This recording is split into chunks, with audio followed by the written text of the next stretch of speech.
Je m'appelle Blandine, je travaille dans les médiathèques d'Annecy, en secteur jeunesse. Et si je vous fais cette petite vidéo aujourd'hui, c'est pour vous présenter l'un des 5 romans de la sélection Échappée Livre 2020-2021. Il s'agit de Par le lac, par la forêt. C'est un petit roman publié aux éditions du Rouergue dans la collection Boomerang. Il est écrit par Alex Cousseau et illustré par Martha Orzel. C'est l'histoire d'un petit garçon qui vit dans une tribu indienne. On est à peu près à la fin de l'hiver, début du printemps. Et dans cette tribu, entourée de mythes et de légendes, c'est le moment d'un rituel important qui est celui de faire revenir le printemps. Et pour ça, tous les hommes de la tribu partent dans une expédition pour aller chercher le soleil. Et notre petit garçon en question, il aimerait bien en fait faire partie de cette expédition. Mais il est encore un peu trop petit, cette année ça va pas être possible. Mais il décide quand même d'essayer de faire ses preuves auprès de sa tribu. Et pour ça, il part dans une expédition secrète, tout seul, non pas pour aller chercher le soleil, mais pour trouver un point assez haut pour pouvoir voir le soleil revenir et le printemps revenir sur leur village et sur leur terre. Pour ça, il veut atteindre la colline aux lézards. 2 options, vous l'aurez compris, par la forêt ou par le lac.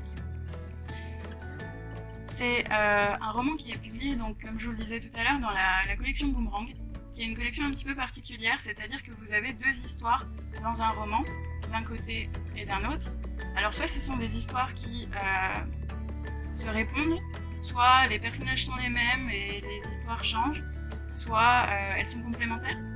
Et là, ce qui est vraiment super intéressant, c'est que on a 2 histoires différentes avec les mêmes éléments. C'est-à-dire que vous avez ce petit garçon qui veut partir en expédition pour atteindre la colline aux lézards. Et donc s'il passe par le lac ou par la forêt, il va se passer des choses complètement différentes. Pour moi, c'est l'un des points forts de ce livre. Pour moi, il y en a 3. C'est déjà l'écriture très poétique de Alex Cousseau. Le fait du coup qu'on parte avec les mêmes éléments et des histoires différentes, ça donne envie, en fait, même nous, de réécrire une histoire avec ce petit garçon qui peut atteindre cette colline, mais par une autre manière que le lac ou la forêt.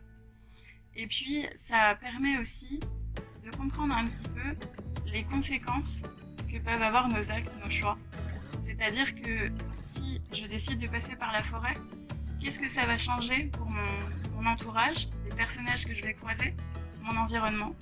Si je passe par le lac, est-ce que ça va être différent?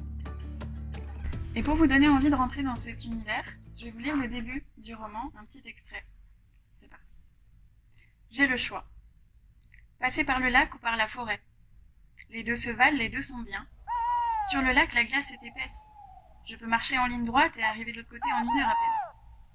Mais si j'arrive trop tôt, je risque d'attraper froid en attendant. Dans la forêt, les dangers sont peut-être nombreux, mais j'ai mes repères. Je connais par cœur le labyrinthe des sentiers et j'aime la compagnie des arbres. Alors je choisis la forêt. J'endosse mon poncho et je rabats ma capuche.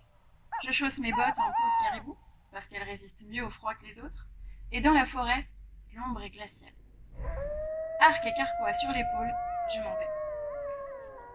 Voilà, j'espère que cette petite vidéo vous aura donné envie d'aller lire le roman de Alex Cousseau. En attendant, ouvrez l'œil pour un prochain booktube.